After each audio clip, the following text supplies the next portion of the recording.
Ahmedabad municipal કોર્પોરેશનના બગીચા ખાતામાં ટ્રેક્ટર બાદ હવે રમતગમતના સાધનોમાં ભ્રષ્ટાચારની ગંધ આવી રહી છે। શહેરના 101 બગીચાઓમાં જીમ અને રમતના સાધનો મૂકવા માટે શાસકોએ વિવાદાસ્પદ 10 કરોડની દરખાસ્ત મંજૂર કરી। અધિકારીઓ અને સત્તાધીશોની મિલીભગતથી માનીતી બે એજન્સીઓને પધરાવાયેલા આ કોન્ટ્રાક્ટ સામે વિપક્ષે ગંભીર સવાલ ઉઠાવ્યા। પ્રજાના ટેક્સના પૈસાનો વેડફાટ કરી મળતિયાઓને ફાયદો કરાવવાની આ નીતિએ તંત્રની પારદર્શકતા સામે મોટા પ્રશ્નાર્થ ચિહ્નો ઊભા કર્યા છે।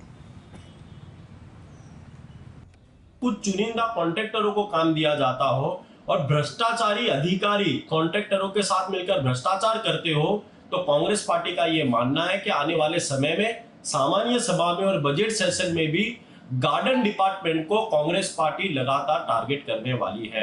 આ વખતનું જે કામ છે એની અંદર 3 વર્ષનું મેન્ટેનન્સ ઇન્ક્લુડ કરવામાં આવ્યું છે। એટલે જે એજન્સી જે જગ્યા ઉપર સાધનો લગાવશે એ જ 3 વર્ષ માટે એનું ઓપરેશન અને મેન્ટેનન્સ પણ કરશે।